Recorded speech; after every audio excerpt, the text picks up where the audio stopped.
Hello friends, मेरे प्यारे मित्रों, सभी बढ़िया लो मेरे प्यारे भाइयों। आज की इस पूरी क्लास में हम बात करने वाले हैं कक्षा 5वीं क्लास विषय गणित हिंदी माध्यम में। ठीक है। सेट ए पेपर है जिसमें 2.5 घंटे का टाइम है और 60 नंबर का पेपर रहेगा। सभी प्रश्न हल करना अनिवार्य है, यानी जितने भी प्रश्न दिए जाएंगे निर्देश अनुसार इनको हल करना अनिवार्य माना जाता है। सभी प्रश्न के उत्तर निर्देश अनुसार अपनी उत्तर पुस्तिका में लिखें। जो आपको उत्तर लिखने के लिए पुस्तिका मिलेगी उसमें आपको सभी उत्तरों को छापना है। ठीक ना। बहुविकल्पीय प्रश्न 1 से 5 तक रहेंगे। निर्देश इसमें होता है प्रत्येक प्रश्न के 4 विकल्प दिए जाएंगे। सभी विकल्प चुनकर सभी पुस्तिका उत्तर पुस्तिका में लिखें और प्रत्येक प्रश्न के लिए आपको 1 अंक निर्धारित किया गया है। ठीक। इसी के साथ में बढ़ते हैं। तो आप अगर पहली बार चैनल पर आए हो तो चैनल को सब्सक्राइब कर लो, दोस्तों के पास शेयर कर दो, लाइक भी कर देना है। सबसे पहला नंबर आपका प्रश्न होता है 75, 69, 423 में 5 का स्थानीय मान क्या होगा। तो वो मान होते हैं संख्या के 2 प्रकार के, वो होता है स्थानीय मान, एक होता है अंकीय मान। तो यहाँ पर पूछा गया है आपसे, का मतलब होता है जो जितने नंबर के स्थान पर आ जाए उसी को स्थानीय मान कहते हैं। तो 5 को देखो स्थानीय मान जी आपका यहाँ देख लो, उसके बाद 5 संख्याएं हैं, यानी 5 के बाद आपके 5 जीरो होना चाहिए। तो 5 के बाद 5 जीरो पहले नंबर वाली संख्या में होते हैं। तो इसका मतलब ये आंसर इसका हो जाता है 1 मिलियन बराबर लाख के बराबर होता है। तो 1 मिलियन 10 लाख के बराबर होता है। शून्य सबसे छोटी पूर्ण संख्या है, तो आपको मालूम होता है कि बिल्कुल सत्य बात है, शून्य सबसे छोटी एक पूर्ण संख्या होती है। ठीक है। इसी के बाद देखना 65 गुणे डॉट डॉट डॉट बराबर 0। तो किसी भी संख्या में 0 प्राप्त करने के लिए 0 का गुणा किया जाता है। जी आपके होते हैं 5 नंबर 4 नंबर के लिए। ठीक है मेरे प्यारे मित्रों। इसके बाद देखना है आपको 6 से 10 नंबर तक रहेगा आपका रिक्त स्थान। सबसे पहला रिक्त स्थान होता है रोमन एम का मतलब क्या होता है। तो रोमन एम का मतलब होता है 1000। ठीक है जी। रोमन गिनती आपको सिखाई थी पहले, तो 1000 होता है।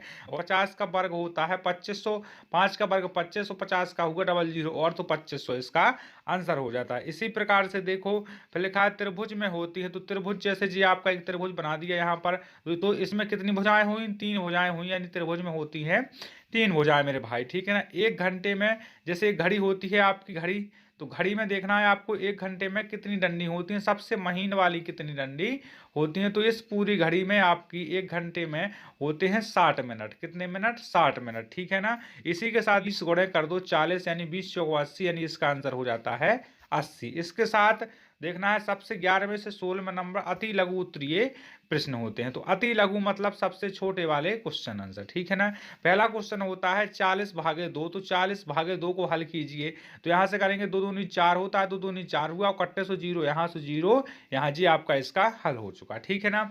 और इसी के साथ देखते हैं यदि लागत है 85 रुपए और विक्रय मूल्य है 105 रुपए, तो लाभ कितना होता है। लाभ काय पे होता है, लाभ होता है पर हमेशा विक्रय मूल्य पर। तो आपको पता है इसका लागत है कितना रुपए, 80 रुपए, और इसने लिया कितने में था, 105, सॉरी इसने लिया 85 में और 105 में बेच दिया, यानी इसको ओवरऑल 20 रुपए का लाभ होता है। कितने रुपए का, इस पूरी कंडीशन में से 20 रुपए का लाभ होता है। इसका आंसर होगा 20 रुपए। ठीक है ना।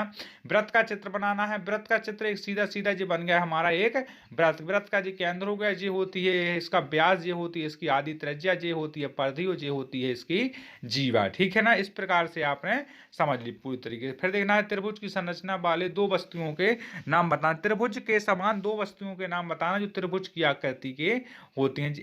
ऐसी आकृति की 2 त्रिभुज आपके आसपास में रखी होंगी। त्रिभुज के आकार की 2 वस्तुएं। ठीक है ना। तो त्रिभुज के आकार की कोई भी 2 वस्तुएं आपको बता देना। ठीक। और देखना 9 का पहाड़ा होता है, 9 9 27 से आपको 9 का पहाड़ा बन जाएगा। 35 गुणा कर दो 3, तो इसका हल कितना होता है। तो 35 गुणा 3 का मतलब होता है 105। तो 3 5 15 हाथ के 1 3 का 9 और 1 देखिए 105 इसका आंसर होता है। इसी के साथ हम बढ़ते हैं आगे मेरे प्यारे मित्र। तो आपने चैनल को अभी तक सब्सक्राइब कर ली। लघु उत्तरीय प्रश्न में सबसे पहला आपका प्रश्न होता है निर्देश। ठीक है न, कहा है प्रश्न के उत्तर 1 या 2 वाक्य में लिखिए, क्योंकि प्रश्न हमारा 1 या 2 नंबर के प्रश्न होते हैं आपके। हर एक कक्षा के 30 विद्यार्थियों में से 80% बच्चे पास हो जाते हैं, 80% बच्चे होते हैं वो उत्तीर्ण। जब पूरी क्लास में 80% बच्चे पास हो जाते हैं, तो कितने बच्चे ऐसे हैं जो पास हो चुके हैं। 17वें वाले प्रश्न में पूछा गया है कि 30 बच्चे में से 80% बच्चे पास हो गए, तो बताओ कितने बच्चे पास हुए। तो आपको पता है परसेंटेज याद जब कभी भी करते हैं, अगर आप पहले से क्लास लेते हो तो आपका बन गया होगा। 80 गुणे कर देंगे 30 और बटे में कर देंगे 100, तो यहाँ से 100 से डबल जीरो आ रही 8 24 बच्चे हो गए पास और 6 बच्चे हो गए फेल, लेकिन फेल वालों पे उन्होंने चर्चा नहीं करी है, ठीक है ना। एक स्कूटर का विक्रय मूल्य 20,350 रुपये है और क्रय मूल्य था इसका 20,200 रुपये। तो हमने इसका लाभ कितना है, तो भाई मेरे कभी भी लाभ या हानि पर हमेशा क्रय मूल्य पर होती है। तो आपको मालूम है क्रय मूल्य है इसका 20,200 रुपये और इसने बेचा है 20,350 रुपये में। तो ओवरऑल इसे 150 रुपये का लाभ होता है। कितने रुपए का लाभ हुआ इसमें, 150 रुपये का इसको लाभ हो जाता है। सवाल खत्म, ठीक है ना।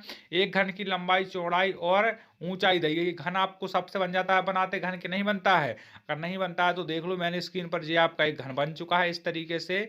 जैसे आपने एक घन बनाया यहाँ पर, ठीक है। इस घन की आपको लंबाई पता है, चौड़ाई पता है, ऊंचाई पता है, हमें बताना है घन का आयतन। तो उसका आयतन बताना है, तो इसका मतलब होता है 8 लिखा है तो 8 पे 3 की घात लगाओ तो 8 रहेंगे 64 और 12, इसका आंसर होता है 512, ठीक है ना भाई। 15 पुस्तकों का मूल्य होता है 150 रुपए। 15 पुस्तकों का मूल्य है 50 रुपए। 15 पुस्तकों का मूल्य है 50 रुपए, तो ऐसी 45 पुस्तकें हैं, यानी 3 गुना, यानी 45 है 3 गुना, मतलब 45 पुस्तकों का मूल्य हुआ 150 रुपए, ठीक है। इसी के साथ में देखो, सुमित का जन्म होता है वर्ष 2005 में और वर्ष 2024 में उसकी आयु क्या हो जाएगी। इतना सरल सा क्वेश्चन है। तो देखना है आपको देखना है कि वर्ष 2024 में से घटा देना है 2005, तो यहाँ से 9 बचेगा, यहाँ से 19 वर्ष उसकी आयु हो जाती है। लाभ किसे कहते हैं, अब हमने अभी भी बोला है थोड़ी देर पहले, लाभ का मतलब काय पे होता है, लाभ या हानि काय पे होती है, लाभ या हानि होती है पर हमेशा क्रय मूल्य पर। तो लाभ उसे कहा जाता है जितने पे क्रय मूल्य पर वस्तु ली जाती है और जितने पर बेची जाती है उतने में जितने का गैप होता है उसी को हम लाभ बोलते हैं। ऐसे आपकी होती है क्लास खत्म मेरे प्यारे मित्र। इसी के साथ में हम करेंगे क्लास का अंत। पेपर पूरा हो गया 5वीं क्लास का। इसी के बाद 4थी क्लास से लेकर हम 12वीं क्लास तक के सभी पेपर डालेंगे मेरे प्यारे मित्र, और रियल पेपर है, कोई भी फेक पेपर नहीं है। आपको एक बार पीछे की क्लासों को चेक कर लेना है। तो क्लास से करते हैं हम सभी भाई को दिल से धन्यवाद मेरे प्यारे में। जय हिंद, जय भारत। चैनल को सब्सक्राइब कर लीजिए।